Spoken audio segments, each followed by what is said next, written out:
Okay, ನಾನು ನಿಮ್ಮ ದೂತ Sameer M D ಮಾತಾಡ್ತಾ ಇದ್ದೀನಿ. ಅಟ್ ಪ್ರೆಸೆಂಟ್ ನನ್ನ ಸಿಚುವೇಶನ್ ತುಂಬಾ ವರ್ಸ್ಟ್ ಆಗಿದೆ ಅಂತಾನೆ ಅನ್ಕೊಳ್ಳಿ. ಯಾಕಂತಂದ್ರೆ ನನ್ ಮೇಲೆ ಈಗ ಆಲ್ರೆಡಿ ಪೊಲೀಸ್ ನೋಟಿಸ್ ಬಂದಿದೆ. ಸುಮಾರು 10:45 ಪೊಲೀಸ್ ಅವ್ರು ಬಂದು ನೋಟಿಸ್ ಕೊಟ್ಟು ಹೋಗಿದಾರ. ನನ್ಗೇನ್ ಭಯ ಇಲ್ಲ ಗುರು, ಕಾನೂನು ಪರವಾಗಿ ನನ್ಗೇನ್ ಈಗ ಜಸ್ಟ್ ಒಂದು ಫ್ಯೂ ಅವರ್ಸ್ ಬ್ಯಾಕ್ ಬಂದು ಕೊಟ್ಟು ಹೋಗಿದಾರ. ಅಂಡ್ ನನ್ಗೇನ್ ಭಯ ಇಲ್ಲ. ನನ್ನ ಹತ್ರ ಎಲ್ಲಾ ಸಾಕ್ಷಿ ಇದೆ. ನಾನು ಏನ್ ವಿಡಿಯೋ ಮಾಡಿದೀನಿ, ಯಾವ್ಯಾವ ಕೇಸ್ ಬಗ್ಗೆ ಎಲ್ಲ ಮಾತಾಡಿದೀನಿ, ಪ್ರತಿಯೊಂದಕ್ಕೂ ನನ್ನ ಹತ್ರ ಸಾಕ್ಷಿ ಇದೆ. ನಾನು ವಿಡಿಯೋದಲ್ಲಂತ ಒಂದು ಅಷ್ಟು ಕ್ಲಿಯರ್ ಆಗಿ ತೋರ್ಸಕ್ಕಾಗಿಲ್ಲ, ಬಟ್ ಕಾನೂನು ಮುಂದೆ ನಾನು ಪ್ರತಿಯೊಂದನ್ನ ಇಡ್ಲಿಕ್ಕೆ ರೆಡಿ ಆಗಿದ್ದೀನಿ. ನನಗೆ ಕಾನೂನು ಮೇಲೆ ತುಂಬಾ ಗೌರವ ಇದೆ, ತೊಂದರೆ ಇಲ್ಲ ಅದ್ರ ಬಗ್ಗೆ. ಅಂಡ್ ತೊಂದರೆ ಎಲ್ಲ ಆಗ್ತಿದೆ ಅಂತಂದ್ರೆ, ಈಗ ನಾನು ಬೀಯಿಂಗ್ ಎ ಮುಸ್ಲಿಂ ಗಾಯ್ ಈ ಒಂದು ವಿಷಯದ ಬಗ್ಗೆ ಮಾತಾಡಿದ್ರೆ ತಪ್ಪಾಗ್ಬಿಡಿದೆ ಅನ್ನೋ ರೀತಿ ಆ ತರ ಪೋರ್ಟ್ರೇಟ್ ಮಾಡ್ತಿದ್ದಾರೆ. ನೀನು ಹಿಂದೂ ದೇವಸ್ಥಾನನ ಅವಮಾನ ಮಾಡ್ಬಿಟ್ಟೆ, ಈ ಹಿಂದೂ ಹುಡುಗಿ ಬಗ್ಗೆ ನಿಂಗೆ ಆಗ್ಬೇಕು, ನಿಮ್ ಸಮಾಜದ ನೀನ್ ನೋಡ್ಕೋ. ಗುರು, ಹಿಂದೂ ಮುಸ್ಲಿಂ ಅನ್ನೋದು ಬಿಡು, ಈಗ ನ್ಯಾಯದ ಬಗ್ಗೆ ಮಾತಾಡೋಣ. ಹಿಂದೂ ಹುಡುಗಿ ಆಗಿದ್ರೇನೋ ಮುಸ್ಲಿಂ ಹುಡುಗಿ ಆಗಿದ್ರೇನೋ ಅನ್ಯಾಯ ಆಗಿದೆ ತಾನೆ. ಅನ್ಯಾಯದ ವಿರುದ್ಧ ಧ್ವನಿ ಎತ್ತದೇ ಧರ್ಮ. ಅಂಡ್ ಅದನ್ನೇ ನಾನು ಪಾಲಿಸ್ತಾ ಬಂದಿರೋದು. ಅಂಡ್ ಏನದು ಟ್ರೋಲ್ ಪೇಜಸ್ ಅಲ್ಲೆಲ್ಲ ನೀವು ಹಾಕೊಂಡಿದಿರಲ್ಲ, ಇವ್ನ್ ಹಿಂದೂ ವಿರೋಧಿ ಮುಸ್ಲಿಂ ಬರೀ ಹಿಂದೂ ಅಗೇನ್ಸ್ಟ್ ಮಾಡ್ತಿರ್ತಾನೆ ವಿಡಿಯೋಸ್ ಅದಿದ ಅಂತ. ಅವ್ರಿಗೆಲ್ಲ ಒಂದೇ ಮಾತು ಹೇಳ್ತೀನಿ, ಸಮೀರ್ ಎಂ ಡಿ ಅಂತ ನನ್ನ ಇನ್ನೊಂದು ಚಾನಲ್ ಇದೆ, ಅರೌಂಡ್ 270K ಸಬ್ಸ್ಕ್ರೈಬರ್ಸ್ ಇದಾರೆ. ಅಲ್ಲಿ ನಾಟ್ ಸೋ ನಾರ್ಮಲ್ ಅಂತ ಹೇಳ್ಬಿಟ್ಟು ನಾನೊಂದು ಸೀರೀಸ್ ಸ್ಟಾರ್ಟ್ ಮಾಡಿದ್ದೆ. ಅದರಲ್ಲಿ ಫಸ್ಟ್ ವಿಡಿಯೋ ನಾನು ಹೋಗಿ ಮಾಡಿದ್ದೆ ತುಮಕೂರಲ್ಲಿರುವಂತಹ ಸಿದ್ದೇಶ್ವರ ಸ್ವಾಮಿ ಬೆಟ್ಟದ ಬೆಲೆ. ಅಲ್ಲಿ ಹೋಗಿ ಸಿದ್ದೇಶ್ವರ ಸ್ವಾಮಿ ಮುಂದೆ ಕೈ ಜೋಡಿಸಿದ್ದು ಈ ಒಂದು ಮುಸ್ಲಿಂ ಹುಡುಗಾರೆ.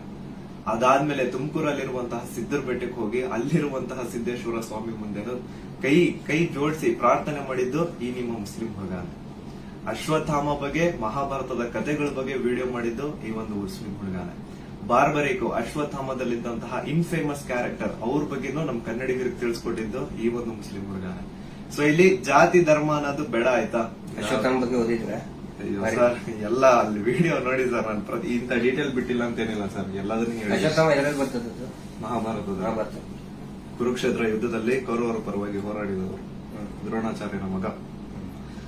ಸೊ ನೋಡಿ, ನಾನು ಹಿಂದೂ ವಿರೋಧಿ ಅಂತೂ ಖಂಡಿತ ಅಲ್ಲ. ಹಿಂದೂ ವಿರೋಧಿ ಆಗಿದ್ರೆ ಒಂದು ಹಿಂದೂ ಹುಡುಗಿ ಜೊತೆ ಆಗಿರುವಂತಹ ಅನ್ಯಾಯದ ಬಗ್ಗೆ ನಾನ್ ಯಾಕೆ ಗುರು ಧ್ವನಿ ಎತ್ತುತ್ತೇನೆ? ನ್ಯಾಯದ ಬಗ್ಗೆ ಮಾತಾಡೋಣ ಅಷ್ಟೇ, ಅದೇ ನಮ್ ಧರ್ಮ. ಅಂಡ್ ಕೇಸ್ ಡೀಟೇಲ್ಸ್ ಎಲ್ಲ ಈಗ ಗಿರೀಶ್ ಸರ್ ನಿಮ್ಗೆ ಹೇಳ್ತಾರೆ, ನನ್ನ ಮೇಲೆ ಏನ್ ಕೇಸ್ ಆಗಿದೆ ಅದ್ರ ಬಗ್ಗೆ ಏನು ಅಂತ ಗಿರೀಶ್ ಸರ್ ನಿಮ್ಗೆ ಅಪ್ಡೇಟ್ ಕೊಡ್ತಾರೆ. ಬಟ್ ಅದಕ್ಕೂ ಮುಂಚೆ I really want to thank you team ತಿಪುರೊಡ್ಡಿ. ಯಾಕಂತಂದ್ರೆ ನಾನು ಅಟ್ ಒನ್ ಪಾಯಿಂಟ್ ನಾನು ಕಂಪ್ಲೀಟ್ ಬ್ರೇಕ್ ಆಗ್ಬಿಟ್ಟಿದ್ದೆ. ಲೈಕ್ ಏನ್ ಗುರು, ನನ್ ತಪ್ಪು ಮಾಡ್ಬಿಟ್ಟು ನನ್ ನಿಜ ಕಣ್ಣೀರ್ ಬರೋದೊಂದು ಬಾಕಿ ಇತ್ತು. ಅಂತ ಟೈಮಲ್ಲಿ ತಿಮ್ರೊಡ್ಡಿ ಆಗಿರ್ಲಿ ಅಥವಾ ಸೌಜನ್ಯ ಪರ ಹೋರಾಟಗಾರರು, ಸೌಜನ್ಯ ಶಕ್ತಿ, ಇವರೆಲ್ಲರೂ ನನಗೆ ಸಪೋರ್ಟ್ ಕೊಟ್ಟು ಇವಾಗ ತುಂಬಾ ಧೈರ್ಯ ಕೊಟ್ಟಿದ್ದಾರೆ. ಇದ್ರ ಬಗ್ಗೆ ಧ್ವನಿ ಎತ್ತಲಿಕ್ಕೆ ನಂಗೆ ತುಂಬಾ ಸಪೋರ್ಟ್ ಮಾಡಿದ್ದಾರೆ. ಸೊ ಇವರೆಲ್ರಿಗೂ ನಾನು ಚಿರಋಣಿ ಆಗಿರ್ತೇನೆ. ಅಂಡ್ ಯಾ ಸರ್, ಕೇಸ್ ಬಗ್ಗೆ ಹೇಳ್ಕೊಡಿ ಸರ್. ಅಲ್ಲ, ನಿಮ್ಗೆ ಏನಾದ್ರು ಅರೆಸ್ಟ್ ಮಾಡಕ್ ಬಂದಿರ ಪೊಲೀಸರು? ಬಂದಿದ್ರಲ್ಲ ಸರ್, ನೀವೇ ಇದ್ರಲ್ಲ ಸರ್ ಮುಂದೆ. ಸೀದಾ ಎಂತ ಕೋಇನ್ಸಿಡೆನ್ಸ್ ನೋಡಿ, ಗಿರೀಶ್ ಸರ್ ನಮ್ ಮನೆಗ್ ಬಂದ್ರು. ನಾನು ಹೇಳ್ದೆ, ಸರ್ ನನ್ ಕೈಲಿ ಆಗ್ತಿಲ್ಲ, ನನ್ಗೆ ಹೆವಿ ಥ್ರೆಡ್ ಕಾಲ್ಸ್ ಬರ್ತಿದಾವೆ, ನೀವು ಪ್ಲೀಸ್ ಬನ್ನಿ ನಮ್ ಮನೆಗೆ ಅಂತ ಹೇಳ್ಬಿಟ್ಟು ಅವ್ರಿಗೆ ಲೊಕೇಶನ್ ಕಳಿಸಿ ಇವ್ರು ಬಂದ್ರು ಅಂತ ನೀರ್ ಕುಡಿತಾ ಒಂದ್ 10 ಮಿನಿಟ್ಸ್ ಮಾತಾಡ್ತಾ ಕೂತಿದೀವಿ. ಅಷ್ಟರಲ್ಲೇ ಡೋರ್ ಓಪನ್ ಮಾಡಿದ್ದೆ, ಬ್ಯಾಂಗ್ ಅಂತ ಪೊಲೀಸ್ ಅವ್ರ ಮನೆ ಒಳಗಡೆ ಎಂಟ್ರಿ. ಏನು ಅಂದ್ರೆ ಏನು ಹೇಳ್ತಾನೆ ಇಲ್ಲ, ಎದಕ್ ಬಂದ್ರು ಏನಂತ ಹೇಳ್ತಾನೆ ಇಲ್ಲ. ಆಮೇಲೆ ಗಿರೀಶ್ ಸರ್ ಅವ್ರ ಜೊತೆ ಎಲ್ಲ ಮಾತಾಡಿದ್ರು. ಲೀಗಲ್ ಆಗಿ ಅವ್ರೇನ್ ಮಾತಾಡಿದಾರೆ ಅಂತ ಅವರೇ ಹೇಳ್ತಾರೆ, ಕೇಳಿ. ಇವತ್ತು ಏನಾಗ್ತಾ ಇದೆ, ಸಮೀರ್ ಮಾತಾಡ್ಬೇಕಾದ್ರೆ ಯಾರದೇ ಒಬ್ಬರ ಹೆಸರು ತಗೊಂಡು ಮಾತಾಡ್ಲಿಲ್ಲ. ಮಾತಾಡಿದ್ದೆಲ್ಲವನ್ನು ಕೂಡ ಆಧಾರ ಇಟ್ಕೊಂಡೇನೆ ಸಮೀರು ಮಾತಾಡಿದ್ದು. ಅದು ಯಾರ ಬಗ್ಗೆ? ಯಾರೋ ದೇವರ ಬಗ್ಗೆ ಮಾತಾಡಿದ್ನ, ಅಥವಾ ಮಸೀದಿಯ ಬಗ್ಗೆ ವಿವಾದ ಹುಟ್ಟಾಕಿ, ದೇವಸ್ಥಾನದ ಬಗ್ಗೆ ವಿವಾದ ಹುಟ್ಟಾಕಿ ಮಾತಾಡಿದ್ನ? ಇಲ್ಲ. ಸೌಜನ್ಯ ಅನ್ನೋದು ನಮ್ಮ ಎಲ್ಲರ ಮನೆ ಮಗಳವಳು. ಯಾವ ರೀತಿ ನಿರ್ಭಯ ಮತ್ತು ಈ ಅತ್ಯಾಚಾರದ ಪ್ರಕರಣದಲ್ಲಿ ಒಳಗಾಗ್ತಾರೆ, ಅವ್ರೆಲ್ಲರೂ ಕೂಡ ನಾವು ನಮ್ಮ ಮಗಳಂತ ತಿಳ್ಕೊಳ್ತೀವಿ. ಆದರೆ ಯಾರು ಹಿಂದೂ ಮುಸ್ಲಿಂ ಅಂತ ಹೇಳಿ ವಿನಾಕಾರಣ ಒಂದು ಹುಟ್ಟು ಹಾಕ್ತಾ ಇದಾರಲ್ಲ, ಅವರಿಗೆ ಅವು ಮಾಡಿನೇ ಇಲ್ಲ ಅಂತ ಹೇಳಿದ್ರೆ ಇದೆಲ್ಲ ಯಾಕೆ ಮಾಡ್ಬೇಕು? ಆ ನಂತರ ಸಂತೋಷರಾವ್ ಎಷ್ಟು ದೊಡ್ಡವನೇನು? ಸಮಾಜದಲ್ಲಿ ಕಲಾ ಹುಟ್ಟು ಒಂದ್ ವೇಳೆ ಸಂತೋಷರಾವ್ ಅಂತ ಹೇಳ್ತಾರೆ, ಸಂತೋಷರಾವ್ನೇ ಮಾಡಿದ್ರೆ ಸಮಾಜದಲ್ಲಿ ಅವನು ಅಷ್ಟೊಂದು ದೊಡ್ಡ ಇದನ್ನೇನೋ ಪೂರ್ತಿಯಾಗಿ ಒಂದಿಷ್ಟು ಜನ ಕರೆಸಿ ಏನೇನೋ ಮಾಡಿಸಿ ಟ್ರೋಲ್ ಮಾಡಿಸುವಂತ ದೊಡ್ಡವನ. ಇದನ್ನ ಜನರು ಅರ್ಥ ಮಾಡ್ಕೋಬೇಕು. ನಾನು ಪ್ರತಿಯೊಬ್ಬ ಜನಸಾಮಾನ್ಯರಿಗೂ ವಿನಂತಿ ಮಾಡ್ಕೊಳ್ತಾ ಇದ್ದೇನೆ, ಸೌಜನ್ಯಳನ್ನ ನಿಮ್ಮ ಮನೆ ಮಗಳಂತ ತಿಳ್ಕೊಳ್ಳಿ. ನಾವು ಅದೇ ರೀತಿ ತಿಳ್ಕೊಂಡಿದ್ದು. ಆನಂತರ ನಮ್ಮ ಅಕ್ಕನೋ ತಂಗಿನೋ ಏನಾದ್ರೂ ನೀವು ತಿಳ್ಕೊಳ್ಳಿ. ಸೌಜನ್ಯಳಂತೆ ಅನೇಕ ಹೆಣ್ಮಕ್ಳು ಅಲ್ಲಿ ಜೀವ ತೆತ್ತಿದ್ದಾರೆ, ಅತ್ಯಾಚಾರದಿಂದ ಕೊಲೆ ಆಗಿದ್ದಾರೆ. ಆನಂತರ ಇವತ್ತಿಗೂ ಕೂಡ ನಮ್ಮ ದೇಶದಲ್ಲಿ ಪ್ರತಿ 27 ನಿಮಿಷಕ್ಕೆ ಒಂದು ಅತ್ಯಾಚಾರ ಆಗ್ತಾ ಇದೆ. ಆ ಒಂದು ಲಿಸ್ಟ್ ಅಲ್ಲಿ ನಮ್ಮ ಮನೆ ಹೆಣ್ಮಕ್ಳು ಆ 27 ಇದನ್ನ ನಿಮಿಷದ ಕ್ಯೂನಲ್ಲಿ ನಮ್ಮ ಮನೆ ಹೆಣ್ಮಕ್ಳು ನಿಂತ್ಕೋಬಾರ್ದು. ಒಂದು ಟೀಸಿಂಗ್ ಆಗಿ ಮೊನ್ನೆ ಮುಂಬೈಯಲ್ಲಿ ಒಂದು ಹೆಣ್ಮಗಳು ತಪ್ಪಿಸ್ಕೊಳ್ಳೋದಕ್ಕೆ ಹೋಗಿ ಸತ್ತಿದ್ದಾಳೆ ಪಾಪ, ಆಕ್ಸಿಡೆಂಟ್ ಆಗಿ, ಮುಂಬೈ ರೋಡ್ ಆಕ್ಸಿಡೆಂಟ್ ಆಗಿ. ಟೀಸಿಂಗ್ ನಮ್ಗೆ ಏನ್ ಅನ್ಸುತ್ತೆ, ಅವ್ರು ಎಲ್ಲರೂ ಕೂಡ ಏನೋ ನಮ್ಗೆ ನಮ್ಮ ಮನೆಯ ಮಕ್ಕಳವರು, ನಮ್ಮ ಏನೋ ನಮ್ಗೆ, ಯಾಕಂದ್ರೆ ಎಲ್ಲ ಹೆಣ್ಮಕ್ಳ ಜೊತೆಗೆ ನಾವು ಬೆಳೆದವರು. ಸಮೀರ್ ಅವ್ರಿಗೆ ಇಲ್ಲಿ ಮಧ್ಯಾಹ್ನ ಅವ್ರಿಗೆ, ಸಮೀರ್ ಇದಕ್ಕಿಂತ ಮುಂಚೆ ಏನಾದ್ರು ಗೊತ್ತಾನ? ಇನ್ನೊಂದು ವಿಷಯ ನಾನು ಮಾಡ್ಬಿಟ್ಟಿದ್ದೀನಿ. ಎಲ್ರು ಏನ್ ಅನ್ಕೊಂಡ್ಬಿಟ್ಟಿದ್ದಾರೆ ಅಂತಂದ್ರೆ ಇವ್ರೆ ನನಗೆ ಹೇಳಿ ವಿಡಿಯೋ ಮಾಡ್ತಿದಾರೆ ಅಂತ. ದೇವ್ರ ಆಣೆಗೆ ಹೇಳ್ತೀನಿ, ಸರ್ ಸುಮ್ಮನೆ ಸರ್, ಅಲ್ಲಾ ಮೇಲೆ ಆಣೆ ಮಾಡ್ಬಿಟ್ಟು ಹೇಳ್ತಿದ್ದೀನಿ, ರಂಜಾನ್ ಟೈಮಲ್ಲಿ ಹೇಳ್ತಿದ್ದೀನಿ.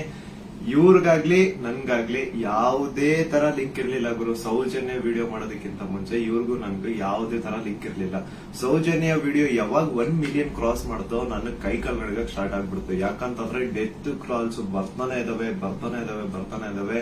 ನನ್ ಮನೆ ಅಡ್ರೆಸ್ ಲೀಕ್ ಮಾಡ್ಬಿಟ್ರು, ನನ್ ಪರ್ಸನಲ್ ಡೀಟೇಲ್ಸ್ ಲೀಕ್ ಮಾಡ್ಬಿಟ್ರು. ನನ್ಗೆ ಯಾವ ನನ್ ಮನೆಗ್ ಬಂದು ಅಟ್ಯಾಕ್ ಮಾಡ್ಬಿಡ್ತಾನೋ ಗೊತ್ತಿಲ್ಲ. ಎಲ್ಲಿ ಹೋಗೋಣ ಅಂತ ಗೊತ್ತಾಗ್ತಾ ಇಲ್ಲ. ಪೊಲೀಸ್ ಅವ್ರ ಕಡೆ ಹೋದ್ರೆ ಪ್ರೊಟೆಕ್ಷನ್ ಸಿಗುತ್ತಾ ಇಲ್ಲ, ಗ್ಯಾರಂಟಿ ಇಲ್ಲ. ಏನ್ ಮಾಡ್ಬೇಕಂತ ಅರ್ಥ ಆಗಿಲ್ಲ. ಆಗ ನಾನ್ ರೀಚ್ ಔಟ್ ಮಾಡಿದ್ದೆ ಟೀಮ್ ತಿಮ್ರೋಟಿ ಅವ್ರಿಗೆ. ಸರ್ ನನ್ಗೆ ಈ ತರ ಆಗ್ತಿದೆ, ಪ್ಲೀಸ್ ನಿಮ್ ಕಡೆ ಸಪೋರ್ಟ್ ಬೇಕು, ನಂಗೆ ಸಪೋರ್ಟ್ ಮಾಡಿ ಅಂತ ಕೇಳಿದ ತಕ್ಷಣ ಇಮ್ಮಿಡಿಯೇಟ್ಲಿ ಅವ್ರು ನನ್ನ ನಂಬರ್ನ ತಗೊಂಡು ನನಗೆ ಕಾಲ್ ಮಾಡಿ ನಿಮ್ ಜೊತೆಗೆ ನಾವ್ ಇದೀವಿ ಅಂತ ಧೈರ್ಯ ಕೊಟ್ರು. ಅಂಡ್ ಅರೌಂಡ್ ನನ್ ಮೇಲೆ ಪೊಲೀಸ್ ನೋಟಿಸ್ ಆಗಿದ್ರು ಸ್ಟಿಲ್ ಇವರೇ ನನ್ಗೊಬ್ಬ ಅಡ್ವೊಕೇಟ್ ನ ಹುಡುಕಿ ನಾವು ನಿಮ್ ಜೊತೆಗಿದೀವಿ, ನೀವ್ ತಲೆನೇ ಕೆಡ್ಸ್ಕೋಬೇಡಿ ಅಂತ. ಈಗ ನೋಡಿ ಅರೌಂಡ್ ಮಿಡ್ ನೈಟ್ 1 ಆಗ್ತಿದೆ, ಅಡ್ವೊಕೇಟ್ ಅವ್ರ ಆಫೀಸಲ್ಲಿ ಕೂತಿದೀವಿ. ಸೊ ಸಾಹಸ ಪಟ್ರು ನನ್ನ ಅರೆಸ್ಟ್ ಮಾಡ್ಲಿಕ್ಕೆ. ಅಲ್ಲ, ಸಮೀರ್ ಮಾತಾಡಿದ್ದು ನೂರಾರು ಜನ ಸೌಜನ್ಯ ಹೋರಾಟಗಾರರು ಏನ್ ಕೇಳ್ತಾ ಇದ್ದಾರೆ ಮತ್ತು ಜನಸಾಮಾನ್ಯರು ಹೋರಾಟದ ಜೊತೆಗೆ ಗುರುತಿಸಿಕೊಳ್ಳದೇನೆ ಅನೇಕ ಜನಸಾಮಾನ್ಯರಿಗೆ ಒಂದು ಹಂಬಲ ಇದೆ, ನ್ಯಾಯದ ಹಂಬಲ. ಅದೇ ಮಾತನ್ನೇ ಸಮೀರ್ ಮಾತಾಡಿದ್ದು. ಅವ್ರನ್ನ ಅರೆಸ್ಟ್ ಮಾಡೋದಕ್ಕೆ ಬಳ್ಳಾರಿಯಿಂದ ಬಂದಿದ್ದಾರೆ ಇವತ್ತು. ಅರೆಸ್ಟ್ ಮಾಡ್ಕೊಂಡು ಹೋಗ್ತೀವಿ ಅಂತ ಹೇಳಿ.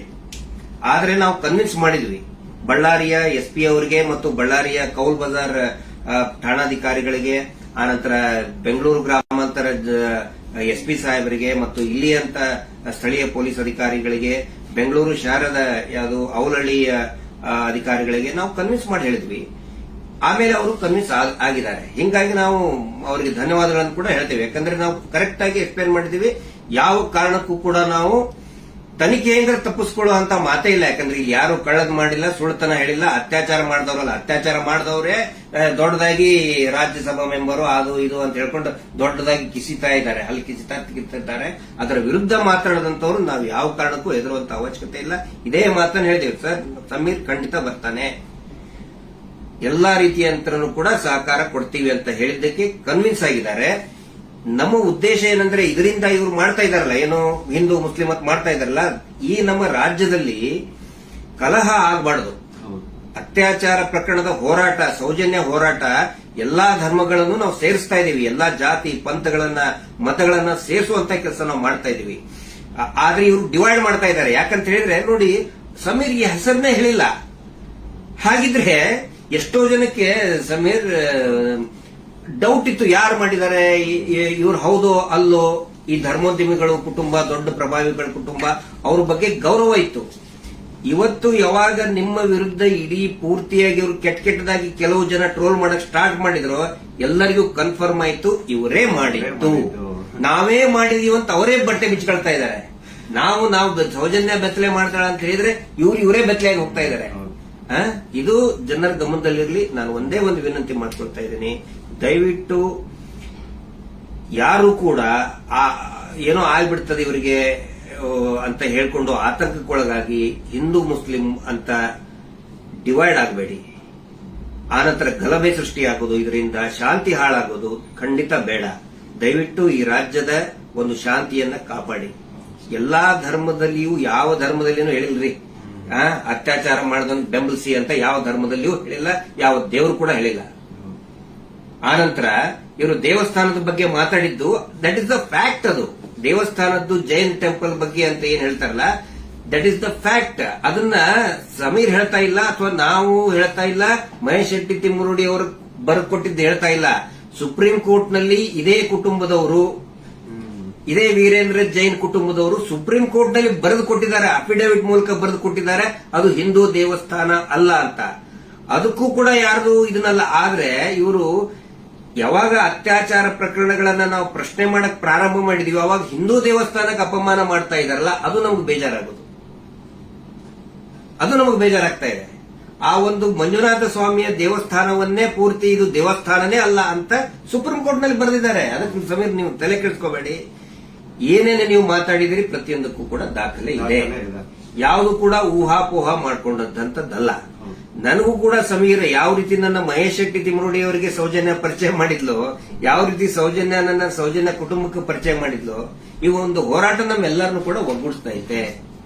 ಎಲ್ಲಾ ಧರ್ಮಗಳನ್ನು ಕೂಡ ಒಂದು ಮಾಡ್ತಾ ಇದೆ, ಎಲ್ಲಾ ಧರ್ಮದ ಜನಸಾಮಾನ್ಯರನ್ನ ಒಂದು ಮಾಡ್ತಾ ಇದೆ. ಬಹಳ ಖುಷಿಯಾಗಿದ್ದು ನನಗೆ. ಇಡೀ ರಾಜ್ಯದ ಜನ ಬಹುಶಃ ಈ ಒಂದು ಏನಂತಾರೆ ಅದಕ್ಕೆ ಸುನಾಮಿ ರೀತಿ ಒಳಗಡೆ. And especially very thanks to all troll pages. ನಮ್ಮನ್ನ ಕೆಟ್ಟದಾಗ ಟ್ರೋಲ್ ಮಾಡೋರು ಒಂದು 5% ಇರ್ಬೋದಷ್ಟೇ, ಆದ್ರೆ 95% ಎಲ್ಲಾ ಇನ್ಸ್ಟಾಗ್ರಾಮ್ ಅಲ್ಲಿ ಇರುವಂತಹ ಟ್ರೋಲ್ ಪೇಜಸ್ ನಮ್ ಸಪೋರ್ಟ್ ಇದ್ದಾರೆ. ಅವರಿಂದನೇ ಈ ಒಂದು ಕೇಸ್ ಇಷ್ಟೊಂದು ಮುಂದೆ ಜನರ ಮುಂದೆ ಬರ್ತಾ ಇರೋದು. So hats off to you ಎಲ್ಲಾ ಟ್ರೋಲ್ ಪೇಜಸ್ ಅವ್ರಿಗೂ ನನ್ನ ಕಡೆಯಿಂದ ಒಂದು ದೊಡ್ಡ ನಮಸ್ಕಾರ ಅನ್ಕೊಂಬಿಡಿ. ನಿಮ್ಮಿಂದಾನೇ ಈ ಒಂದು ಕೇಸ್ಗೆ ಇಷ್ಟೊಂದು ಪಬ್ಲಿಕ್ ಅಟೆನ್ಷನ್ ಸಿಕ್ಕಿರೋದು. Thank you so much. And ಎಲ್ಲಾ ಕನ್ನಡ ಈ ಕಮ್ಯುನಿಟಿನ ಯೂಟ್ಯೂಬರ್ಸ್ ಯಾರೆಲ್ಲ ಇದ್ರ ಬಗ್ಗೆ ವಿಡಿಯೋಸ್ ಮಾಡಿದ್ರೆ, ಯಾರೆಲ್ಲ ನನ್ನ ಪರವಾಗಿ ವಿಡಿಯೋಸ್ ಮಾಡಿದ್ರೆ, ನಾನು ಎಲ್ಲರೂ ವಿಡಿಯೋಸ್ ನ ನೋಡಿದ್ದೀನಿ. ತುಂಬಾ ಖುಷಿ ಆಯ್ತು. ಎಲ್ಲರೂ ಇದೇ ತರ ಸಪೋರ್ಟ್ ಮಾಡಿ ಅಂಡ್ ಎಲ್ಲರೂ ನಮ್ ಜೊತೆಗಿರಿ. ಆಮೇಲೆ ಬೇರೆ ಬೇರೆ ದೇಶದಿಂದ ಸಪೋರ್ಟ್, ಆಸ್ಟ್ರೇಲಿಯಾದಿಂದ ಮಾಡಿದ್ದಾರೆ, ಇಸ್ರೇಲ್ ಇಂದ, ಬಹರೇನ್ ಇಂದ, ಕೆನಡಾ ಇಂದ, ಸಿಂಗಾಪುರ್ ಇಂದ, ಎಲ್ಲಾ ಬೇರೆ ಬೇರೆ ದೇಶದಲ್ಲಿ ಇರುವಂತಹ ಕನ್ನಡಿಗರು ಇವತ್ತು ಏನೋ ಒಂದು ಶಕ್ತಿ ತುಂಬುವಂತ ಕೆಲಸ ಮಾಡ್ತಾ ಇದ್ದಾರೆ. ನಾವು ನಿಮ್ಮ ಜೊತೆಗಿದ್ದೇವೆ ಅಂತ ಹೇಳ್ತಾ ಇದ್ದಾರೆ. ಅಂದ್ರೆ ಅವ್ರೇನು ಬೇರೆ ಬೇರೆ ಕಂಟ್ರಿಯಿಂದ ನನಗೆ ಫಂಡ್ಸ್ ಕೊಡೋದು ಅಂತದಲ್ಲ ಸ್ವಾಮಿ. ಅವ್ರ ಮಾತಲ್ಲಿ ನನಗೆ ಧೈರ್ಯ ಕೊಟ್ಟಿರೋದು ನಿಮ್ ಜೊತೆ ನಾವಿದೀವಿ, ನೀವು ಮಾತಾಡಿ ಅಂತ. ಡೀಲಿಂಗ್ ಏನಾರ ಆಯ್ತಲ್ಲ ನಮ್ದು ನಿಮ್ದು ಡೀಲಿಂಗ್ ಅಂತ ಹೇಳ್ತಾ ಇದ್ದಾರೆ. ಅಲ್ಲ, ಅವರೇ ದುಡ್ಡು ಹಿಡ್ಕೊಂಡು ಅಡ್ಡಾಡ್ತಾ ಇದ್ದಾರೆ ನಮ್ಮಿಂದ. ಮಹೇಶ್ ಶೆಟ್ಟರ್ ಹಿಂದೆ 12 ವರ್ಷದಿಂದ ದುಡ್ಡು ಹಿಡ್ಕೊಂಡು ಅಡ್ಡಾಡ್ತಾ ಇದ್ದಾರೆ. ಕೇರ್ ಮಾಡ್ತಾ ಇಲ್ಲ. ನನ್ನ ಹಿಂದೆ 1.5 ವರ್ಷ ಆಯ್ತು ಅದನ್ನ ಮಾಡ್ತೇವೆ ಇದನ್ನ ಮಾಡ್ತೇವೆ ಅಂತ ಹೇಳ್ಕೊಂಡು ಯಾರು ಕೇರ್ ಮಾಡಿಲ್ಲ. ದಯವಿಟ್ಟು ನೋಡಿ, ನನ್ನನ್ನ ಏನಾದ್ರು ಪೊಲೀಸ್ ಅವ್ರು ಅರೆಸ್ಟ್ ಮಾಡ್ಕೊಂಡು ಹೋಗಿದ್ರೆ ಲಾಯರಿಗೆ ಕೊಡೋ ಫೀಸ್ ಕೊಡೋಕ್ ದುಡ್ಡು ಸಹ ನಮ್ಮ ಹತ್ರ ಇಲ್ಲಪ್ಪ. ಯಾರೇ ಸೌಜನ್ಯ ಪರವಾಗಿ ಮಾತಾಡ್ತಾರೆ ಅವ್ರಿಗೆ ಏನೇ ಆದ್ರೂ ಕೂಡ ಅದು ನಮ್ಮ ಜವಾಬ್ದಾರಿ. ಮಹೇಶ್ ಶೆಟ್ಟಿ ತಿಮ್ಮರುಡಿ ಅವರು ಇವತ್ತಿಗೂ ಬಹುಶಃ ಇನ್ನೂ ಅವ್ರು ಮಲಗಿರ್ಲಿಕ್ಕಿಲ್ಲ. ನಾವು ಮೊನ್ನೆ ಎಲ್ಲರನ್ನೂ ಮಲಗಿಸೇ ಮಲಗೋದವರು. ನಮ್ಮ ಜವಾಬ್ದಾರಿ. ಆನಂತರ ನಮ್ಮೆಲ್ಲರನ್ನು ಕೂಡ ಆ ದೇವಿ ಸೌಜನ್ಯ ಶಕ್ತಿ ಅನ್ನೋದು ಕಾಯ್ತಾ ಇದೆ. ಆ ಒಂದು ಆಲ್ ಮೈಟಿ ಒಂದು ದೇವರು ಏನಿದ್ದಾನೆ ನಮ್ಮೆಲ್ಲರನ್ನು ಕೂಡ ಕಾಯ್ತಾ ಇದ್ದಾನೆ. ಆ ದೇವರೇ ನಮ್ಮೆಲ್ಲರನ್ನು ಕೂಡ ಒಂದ್ ಮಾಡ್ತಾ ಇದ್ದಾನೆ. ಇದು ಜನಸಾಮಾನ್ಯನ ಹೋರಾಟ. It is a fight of common man. ಯಾವಾಗ ನಾವು ಜನಸಾಮಾನ್ಯರು ಒಂದಾಗ್ತೀವಿ ರಿಸಲ್ಟ್ ಬಂದೇ ಬರ್ತದೆ. ಪ್ರತಿಯೊಬ್ರು ಹೇಳ್ತಾ ಇದ್ದಾರೆ ನನಗೆ, ಪ್ರತಿಯೊಬ್ರು ಸರ್ ರಿಸಲ್ಟ್ ಬಂದೇ ಬರ್ತದೆ, ಇದು ಅಂತ್ಯ ಆಗ್ತಾ ಇದೆ ಅಂತೇಳಿ ಪ್ರತಿಯೊಬ್ರು ಹೇಳ್ತಾ ಇದ್ದಾರೆ. ಮಂಜುನಾಥ ಸ್ವಾಮಿನ ಕಂಡು ಬಿಟ್ಟಿದ್ದಾರೆ. ರಿಯಲ್ ಆರೋಪಿ ಯಾರು ಅಂತ ಅವರು ಹೊರ ಹಾಕ್ತಾರೆ. ಅವರೇ ಎಲ್ಲ ತಂದು ಇಡ್ತಾರೆ ಮುಂದೆ. ಸ್ವಲ್ಪ ತಾಳ್ಮೆ ಇರ್ಬೇಕಷ್ಟೇ. ಅದು ಅದರದ್ದು ರೂಪ ಅದ್ರ ಪಡ್ಕೊಳ್ತದೆ. ಆನಂತರ ಇಲ್ಲಿ ಸಮೀರ್ ಅವ್ರ ಜೊತೆಗೆ ಅವರ ತಾಯಿ ಮತ್ತು ಅವರ ಅಕ್ಕ ನೋಡಿ, ನನ್ನ ತಾಯಿಗೂ ಕೂಡ ನನ್ನ ಬಗ್ಗೆ ಒಂದು ಎಷ್ಟೋ ಕಾಳಜಿ ಇರ್ತದೆ. ಅವರು ಇತ್ತ ಏನಾದ್ರು ಆದ್ರೆ ಫೋನ್ ಮಾಡಿ ಹೇಳ್ತಾ ಇರ್ತಕ್ಕಂಥ ತಾಯಿ. ನಾನಿವತ್ತು ಅವ್ರ ಮನೆಗೆ ಹೋಗಿ ನೋಡಿದ್ದು. ಪಾಪ ಅವರ ಅಕ್ಕ ಎಷ್ಟು ಭಯಾನಕ ಒಂದು ಇದರಲ್ಲಿ ಇದಾರೆ ಅಂತ ಹೇಳಿದ್ರೆ, ಅವ್ರ ತಾಯಿ ಅಳ್ತಾ ಇದ್ದಾರೆ. ನನ್ನ ಮಗ ಏನ್ ತಪ್ಪು ಮಾಡಿದ ಸರ್, ಒಂದು ಮಗುಗೆ ನ್ಯಾಯ ಕೇಳಿದ ನನ್ನ ಮಗ, ಹಿಂಗಾಗಿ ನಮ್ಮನ್ನ ಏನೇನೋ ಕೆಟ್ಟದಾಗಿ ಬೈತಾ ಇದ್ದಾರೆ, ಏನ್ ತಪ್ಪು ಮಾಡಿದ ಅಂತ ಒಬ್ಬ ತಾಯಿ ಕೇಳ್ತಾ ಇದ್ದಾಳೆ. ಅದಕ್ಕೆ ನಾನು ಅವ್ರಿಗೆ ಎಕ್ಸಾಂಪಲ್, ನನ್ನ ಪೊಲೀಸರು ಆ 24 ವರ್ಷದ ಹಿಂದೆ ಅರೆಸ್ಟ್ ಮಾಡಿಕೊಂಡು ನನ್ನ ಮನೆಗೆ ಬಂದಾಗಿಂದು ಉದಾಹರಣೆ ಕೊಟ್ಟೆ. ಅವಾಗ ಸಾವಿರಾರು ಲಕ್ಷಾಂತರ ಜನ ನಮ್ಮ ಬೆಂಬಲಕ್ಕೆ ನಿಂತ್ಕೊಂಡ್ರು. ಯಾವಾಗ ಜನಸಾಮಾನ್ಯರು ಬೆಂಬಲಕ್ಕೆ ನಿಂತ್ಕೊಳ್ತಾರೆ ನಾವು ಹೆದರುವಂತ ಅವಶ್ಯಕತೆನೇ ಇಲ್ಲ. ಸಾವು ಯಾವಾಗಾದ್ರೂ ಬರ್ತದ್ರಿ, ಯಾವಾಗಾದ್ರೂ ಬರ್ತದೆ. ನಾವು ಇರುವಾಗ 4 ಜನ ಮೆಚ್ಚುವಂತ ಕೆಲಸ ಮಾಡಬೇಕು, ನ್ಯಾಯದ ಪರವಾಗಿರಬೇಕು. ಅದೇ ಈ ಹೋರಾಟ. ಹಿಂಗಾಗಿ ದಯವಿಟ್ಟು ಒಂದೇ ಒಂದು ಹೇಳೋದು, ಶಾಂತಿಯನ್ನ ಕದಡಬೇಡಿ, ಡಿವೈಡ್ ಆಗಬೇಡಿ, ಇಬ್ಬಾಗ ಆಗಬೇಡಿ, ತುಂಡು ತುಂಡಾಗಬೇಡಿ. ಇವರಿಂದ ಇಡೀ ರಾಜ್ಯನೇ ತುಂಡು ತುಂಡಾಗ್ತಾ ಇದೆ. ಇವ್ರು ಮಾಡುವಂತ ಮೀಟರ್ ಬಡ್ಡಿ ದಂಧೆಯಿಂದ ಇಡೀ ಊರೇ ತುಂಡು ತುಂಡಾಗ್ತಾ ಇದೆ. ಗಂಡ ಹೆಂಡತಿ ನಡುವೆ ಜಗಳ, ಅಕ್ಕ ತಂಗಿ ನಡುವೆ ಜಗಳ, ನೆರೆಹೊರೆಯವರ ನಡುವೆ ಜಗಳ, ಒಂದು ಓಣಿಂತ್ರ ಇನ್ನೊಂದು ಓಣಿಗೆ ಜಗಳ, ಒಂದು ಜಾತಿಯಿಂದ ಇನ್ನೊಂದು ಜಾತಿಗೆ ಜಗಳ ಹಚ್ಚಿ, ಈಗ ಹಿಂದೂ ಮುಸಲ್ಮಾನ್ ಜಗಳ ಹಚ್ಚಿ ಇವರು ಈಗ ಸೇಫ್ ಆಗಕ್ ನೋಡ್ತಾ ಇದ್ದಾರೆ. ಅದು ಆಗಲ್ಲ. ಇವತ್ತೇನು ನಾವು ಒಂದೇ ಒಂದು ಹೇಳೋದು, ಏನೇ ಕೇಸ್ ಆದ್ರೂ ಕೂಡ ಇವ್ರ ಮೇಲೆ ಯಾರು Anil Kumar, Anil black and white Anil, ಅವನ ಮೇಲೆ ಮತ್ತು ಸೀನಪ್ಪನ ಮೇಲೆ ಎಫ್ಐಆರ್ ಆಗಿ ಅರೆಸ್ಟ್ ಮಾಡುವಂತ ಕೇಸ್ ಅದು. ಇನ್ನೂ ಮಟ್ಟ ಅರೆಸ್ಟ್ ಮಾಡಿಲ್ಲ. ಸಮೀರ್ನ ಅರೆಸ್ಟೇ ಮಾಡಬಾರ್ದು ಆ ಪ್ರಕರಣದಲ್ಲಿ. ಸುಪ್ರೀಂ ಕೋರ್ಟ್ ನ ಡೈರೆಕ್ಷನ್ ಇದೆ, ವಿದಿನ್ 7 years ಅರೆಸ್ಟ್ ಮಾಡಬಾರ್ದು ಅಂತೇಳಿ. ಆದ್ರೂ ಕೂಡ ಇವತ್ತು ಬಳ್ಳಾರಿ ಹತ್ರ ಬಂದಿದ್ದಾರೆ. ಬಟ್ ಫೈನಲಿ ಎಸ್, ಪೊಲೀಸ್ ಆಫೀಸರ್ಸ್ಗಳು, ಹಿರಿಯ ಅಧಿಕಾರಿಗಳು ಒಪ್ಪಿದ್ದಾರೆ. ಸೊ ನಾವು ಸಹಕಾರವನ್ನು ಕೊಡ್ತೀವಿ. ಆದ್ರೆ ಸುಮೋಟೋ ಮಾಡ್ಕೊಂಡ್ರಲ್ಲ, ಈ ಸುಗ್ರೀವಾಜ್ಞೆಯಲ್ಲಿ ಮೀಟರ್ ಬಡ್ಡಿ ದಂಧೆ ಯಾರು ಮಾಡ್ತಾರೆ, ಸುಮೋಟೋ ಮಾಡ್ಕೊಳ್ಳಿ, ಸ್ವಯಂ ಪ್ರೇರಿತವಾಗಿ ದಾಖಲೆ ಮಾಡ್ಕೊಳ್ಳಿ ಅಂತ ಹೇಳಿ ಸುಗ್ರೀವಾಜ್ಞೆ ಆದ್ರೂ ಇವತ್ತಿನವರೆಗೂ ಕೂಡ ಒಂದೇ ಒಂದು ಸುಮೋಟೋ ಕೇಸ್ ಮಾಡ್ಕೊಂಡಿಲ್ಲ. ಪಾಪ ಸಮೀರದ ಮೇಲೆ ಸುಮೋಟೋ ಕೇಸ್ ಮಾಡ್ಕೊಂಡಿದ್ದಾರೆ. ಇದು ನಮಗೆ ಬೇಜಾರಾಗ್ತದೆ. ಈ ಎಲ್ಲಾ ವಿಷಯಗಳನ್ನ ನಾವು ಜನರ ಮುಂದೆ ಇಡ್ತಾ ಇದ್ದೀವಿ. ಸಮೀರ್ ಪೊಲೀಸ್ ಸ್ಟೇಷನ್ಗೆ ಎನ್ಕ್ವೈರಿಗೆ ಹೋಗ್ತಾರೆ, ಆ ವಿಚಾರಣೆಗೆ ಹೋಗ್ತಾರೆ. ಆದ್ರೆ ನಾನ್ ಹೇಳ್ತಾ ಇರೋದು, ಈ ಶೀನಪ್ಪ, ಅನಿಲ್ ಕುಮಾರ್ ಮತ್ತು ಈ ಕೊಲೆಗಡಕರು ಕೂಡ ಅರೆಸ್ಟ್ ಆಗಲೇಬೇಕು. ಧರ್ಮೋದ್ಯಮಿಗಳು, ಅವರ ತಮ್ಮ, ಅವರ ತಮ್ಮನ ಮಕ್ಕಳು, ಅತ್ಯಾಚಾರಿಗಳು ಅರೆಸ್ಟ್ ಆಗಲೇಬೇಕು. ಅದಾಗಲಿಲ್ಲ ಅಂತ ಹೇಳಿದ್ರೆ ಈ ದೇಶದ ಸಂವಿಧಾನನೇ ಇಲ್ಲ, ಈ ದೇಶದಲ್ಲಿ ನ್ಯಾಯಾಂಗ ವ್ಯವಸ್ಥೆನೇ ಇಲ್ಲ ಅನ್ನೋ ಒಂದು ಮಾತನ್ನ ಪ್ರತಿಯೊಬ್ಬ ಜನಸಾಮಾನ್ಯರು ಕೂಡ ಕೇಳಬೇಕಾಗ್ತದೆ. ದಯವಿಟ್ಟು ಕೊನೆಯದಾಗಿ ರಾತ್ರಿ ಎಷ್ಟು 1:10 ಆಯಿತು. ಇದನ್ನ ಟ್ರಾನ್ಸ್ಪರೆಂಟ್ ಆಗಿ ನಾವು ಜನರ ಮುಂದೆ ನಾವು ಇಡಬೇಕಾಗುತ್ತೆ. ಸಮೀರ್ ಅವರಿಗೆ, ಸಮೀರ್ ಅವರ ತಾಯಿಗೆ, ಅವರ ಕುಟುಂಬದವರಿಗೆ, ಅವರ ಅಕ್ಕನಿಗೆ ಮತ್ತು ಇಡೀ ಅವರ ಎಂಟೈರ್ ಫ್ಯಾಮಿಲಿಗೆ ತಮ್ಮೆಲ್ಲರ ಒಂದು ಸಹಕಾರ ಇರಲಿ. ಸೌಜನ್ಯ ಹೋರಾಟಕ್ಕೂ ಕೂಡ ಇದೇ ರೀತಿಯಾದಂತಹ ತಮ್ಮ ಜನಸಾಮಾನ್ಯರ ಒಂದು ಬೆಂಬಲ ಇರಲಿ ಅಂತ ಹೇಳಿ ಇವತ್ತಿನ ಲೈವ್ ಅನ್ನ ಮುಕ್ತಾಯ ಮಾಡ್ತಾ ಇದ್ದೀವಿ. Justice for Sowjanya. Thank you.